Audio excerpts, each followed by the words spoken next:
everyone. Welcome back to Up in the Air, a podcast where I overshare my traumatic experiences to the internet. I'm Katie Bingol.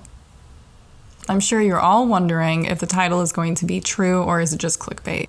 Like I promised in the intro episode, everything I share on this podcast is going to be truthful. So with that being said, I am proud yet disappointed to say this is not clickbait. I've made a point in previous episodes that I am a hot commodity solely because I am young and, unfortunately, a woman in this world.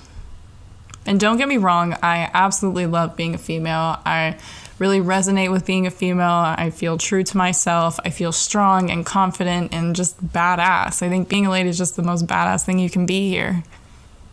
I wouldn't change it for anything. The things my body can do just because I'm a female is absolutely incredible. I can create life all on my own. Sure, men give us a little extra secret ingredient, but we do the rest by ourselves. Men don't do shit to create the little soul sucker growing inside of us. They basically just push the start button, which is important, I guess, but they don't do the rest of the chores. They don't do the heating and the creating and the forming. They don't do any of that. We can also stretch and bend and, more importantly, heal all in our own special, unique way. This is getting off topic, but can I just say women are the most badass motherfuckers that walk this earth? In any species, in every species, females are superior. I am all about female supremacy. Women are better in every way. In every way. In every way. There is no argument. Women are better. They just are. And if you feel differently, I don't really care. Don't come talk to me about it. You're not going to change my mind. Literally everyone wants the one thing that we possess. And I don't need to say it, but you know, my favorite Nicki Minaj lyric is smuggle bricks to China, if you know where I'm going. Just talking about pregnancy alone is amazing. It's fascinating. It's fantastic. It's something I really want in life, but I don't want the baby.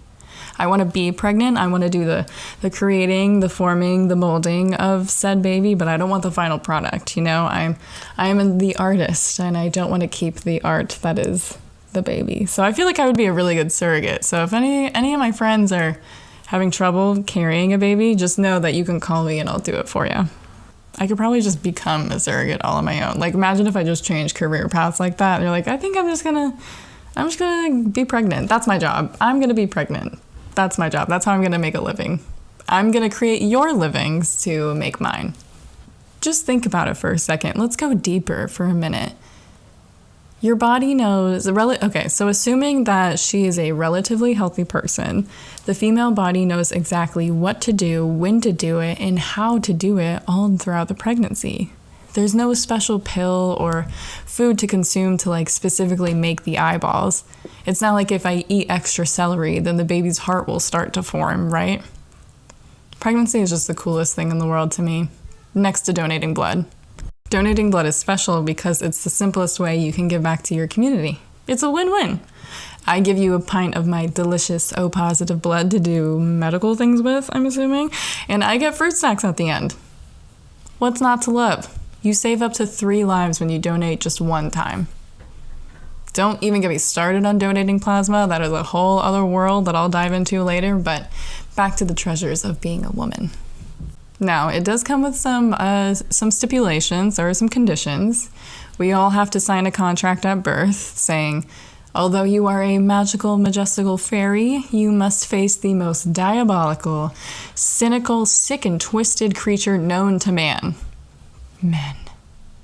We are forced to deal with the sexism, ageism, and horrific ever-changing beauty standards of today. It's true. Women's bodies actually go out of style. That's a crazy thing to say, and it's true. First of all, how rude is that? How incredibly rude. I didn't get to pick my bone structure, where my fat lays, how tall I am. Actually, I didn't get to choose anything. I didn't even choose to be born, you know? Nobody does. And despite this, women are still criticized at every angle. Even if a man considers a woman unattractive, he will still harass her, make her uncomfortable, and even put her life in danger. It's insane. And these safety rules vary everywhere, right? Depending on where you live in this country, other countries, it depends on your religion, it depends on your upbringing, who your parents are, Your safety is so unstable. And it's constantly changing as time goes on, the rules. For all the listeners who don't know what rules I'm talking about, let me enlighten you. To be a woman in America, you need to follow a few safety guidelines. This is what I like to call Katie's Declassified Feminine Survival Guide. Okay, top 15 rules, let's go. Number 1, always be aware of your surroundings, no matter the time of day.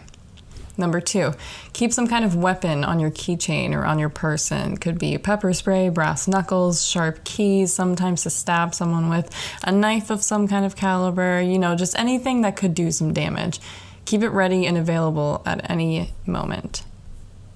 Number 3, never walk alone at night, and if you must, make sure you're walking in groups more than 2. Number 4, be careful wearing a ponytail at night too. It's easy to take control with someone that way. They could grab your ponytail or whatever. Number 5, when walking at night by yourself, you can talk to someone on the phone to make sure you're not scared or anything, but you shouldn't do it with headphones because that plugs both of your ears, so you won't be paying close enough attention to the environment around you. See number 1, always be aware of your surroundings. Number 6, when out at a bar, make sure to hold your drink close to your heart. Any lower is subject to roofing. It makes it a lot easier for a predator to subtly slip something by if you're having an open glass. Which leads me to number 7. Are you drinking beer? Use a bottle, not a glass. Number 8, make sure to share your location on your phone with a trusted friend. Number 9, when traveling alone, never let anyone know that. Never share personal details, which include but are not limited to your duration of stay, which hotel you're staying at, your last name or your first name. You can never be too safe. Where you are from, why you are traveling, and who you are seeing. Basically, just don't give out any truthful information. Lie like a fucking dog. Number 10, going into an Uber or Lyft by yourself, screenshot the driver's info on the app and send it to your friends. Let them know your ETA. Number 11, going on a date, don't go to their house first. Meet them in a very public place until you feel safe enough to do otherwise. Number 12, don't invite your dates over to your house. Number 13, don't let your dates know where you live until you feel they are trustworthy. Number 14, share your date's info and pictures to your roommate or close friend first before going out. Number 15, always, always, always lock your car door as soon as you get inside. These 15 rules aren't even close to being the entire rule book for us. I didn't even mention what it's like trying to find an apartment or what to do in a hotel room. Women have so many safety guidelines, it's hard to keep up. To make it worse, the rules change with time. Remember when rideshare apps became popular? Men found a way to make it a risky choice for people everywhere. Thus came new rules, new technology, new rules. New ways of hurting people, new rules. New ways of killing someone, new rules. It never stops. The list gets longer. Now is the time that you've all been waiting for. I am a very independent, confident person. I like traveling by myself. I like going on solo trips. I find it very, very freeing. There have only been 2 times where I felt unsafe traveling.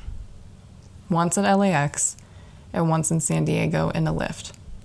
At LAX, there used to be a designated area for rideshare pickups. It was chaotic and unorganized. Sometimes it would take 20 minutes to get a confirmation that a driver is going to pick you up.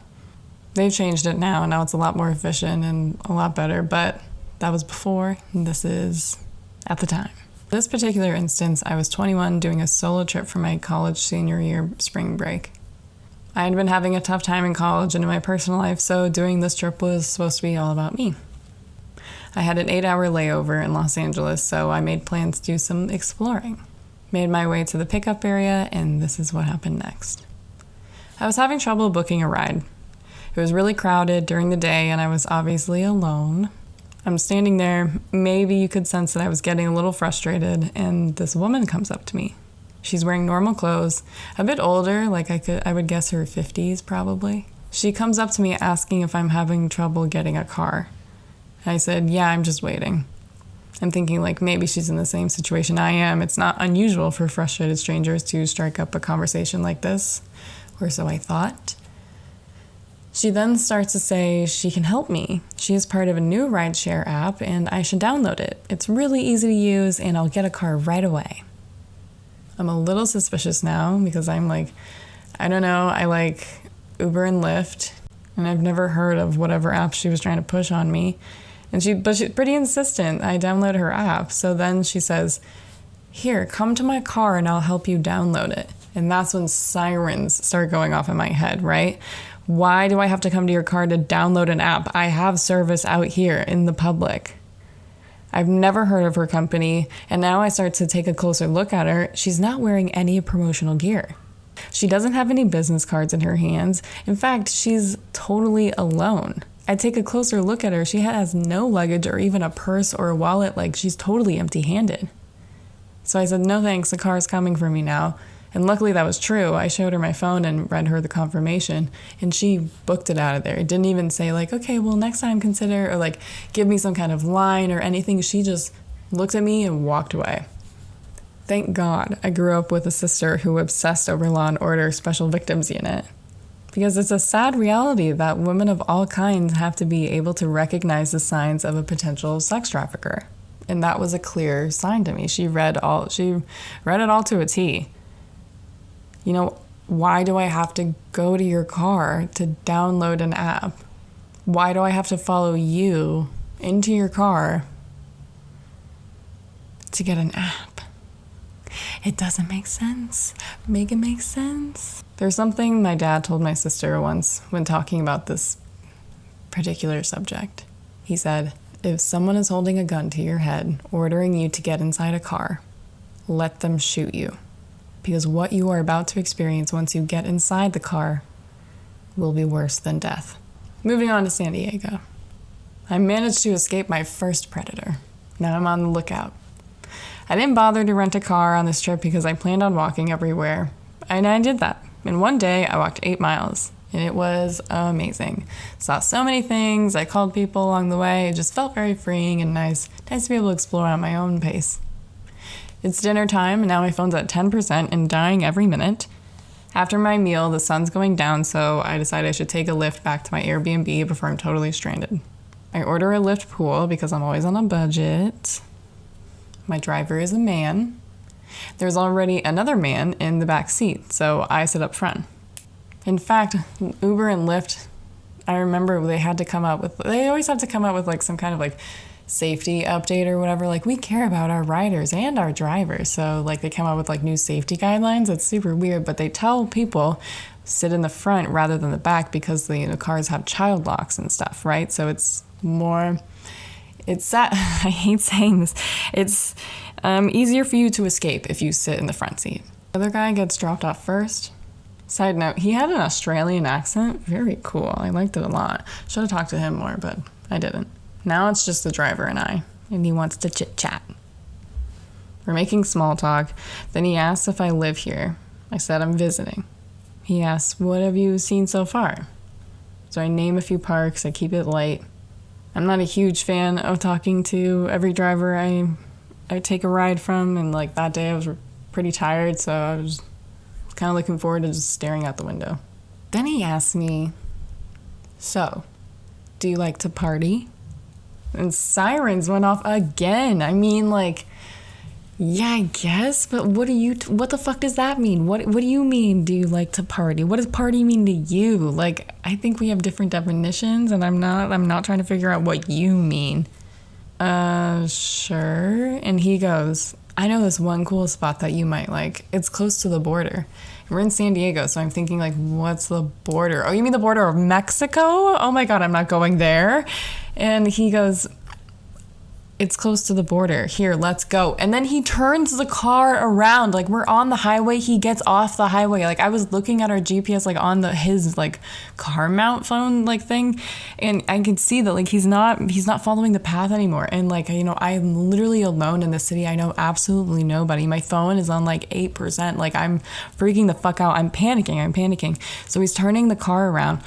And I'm like, holy shit, I'm not into this. I need to go home. Like, what the fuck? I'm panicking. And I said, actually, I'm here visiting my dad. My dad lives here. He's expecting me home in 5 minutes. He's actually wondering where I am right now. My dad, my father, my 6'3" father. He immediately corrects his turn and he drops me off at the right location. And I actually told him to drop me off at a different house that was on the same block because I didn't want him knowing where I actually was staying, just in case he would not believe me and remember where I live. So, fuck that. I reported him on the app, and hopefully he didn't drive anybody else that night. Isn't it so sad that I have to bring up a male figure in my life to retain my safety? Like, I don't want to get abducted, so I need to lie and say that my father is here? If I'm out at a bar and I reject someone's advances and they still won't leave me alone, I have to fake having a boyfriend in order for them to leave me be. Like, I have to say, like, oh, like, my boyfriend, like, I have to call my boyfriend now, like, or I have a boyfriend. And then, like, men respect other men, but men won't respect women's rejection. And it's so frustrating and sometimes lethal. Sometimes it's deadly. Like, you have, like, these... You have no idea who you're talking to, and like this is just the same. You know, like this guy could have just said no and it, like turned his phone off. Like maybe he could have had something in the car. I don't know. Like and some people, it's sad because like I'll tell this story and some people will be like, well, you're overreacting or whatever. I'm like, but I'm not, because I don't know. This is a perfect stranger. I don't know if he had anything in the car with him. I don't know if this is something he does on the regular, like a trafficker, but I don't know. But in my experience, I have to bring up another male figure in my life to regain some kind of safety. And that's sad. Men will respect other men, or even the presence of other men, the idea of another man in your life, but they won't respect your rejection. Men, if you don't understand why women say men are trash, just think about your daily life and how you don't have to think about getting home safe. You just know it's going to happen. My last trafficking story, I didn't know that it was a trafficking strategy until I took a gender crimes class in college. Gender crimes class in college. Oh my God, that was a mouthful. That was hard to say. I did like 3 takes of that. Anyway, one summer, I signed up to make a profile on a reputable caregiving website. I wanted to expand my babysitting clientele in the neighborhood, but I was too lazy, so I was like, let's just make a profile online. Within the week I created the account, I started getting random text messages with inquiries. One of them sounded like it was the perfect job. Paid double my hourly rate, small family of 2 kids, just about to move to my area, only need me for weekdays, occasional nights. The person who was texting me then asked if I would be willing to come to their house to meet them. And I suggest we meet in a public place first. I'm not comfortable meeting there on the first interaction. They stopped replying to me. And I was like, okay, weird, but whatever. Rude. After that exchange, I kept receiving the exact same messages from different numbers. Exact same offer verbatim.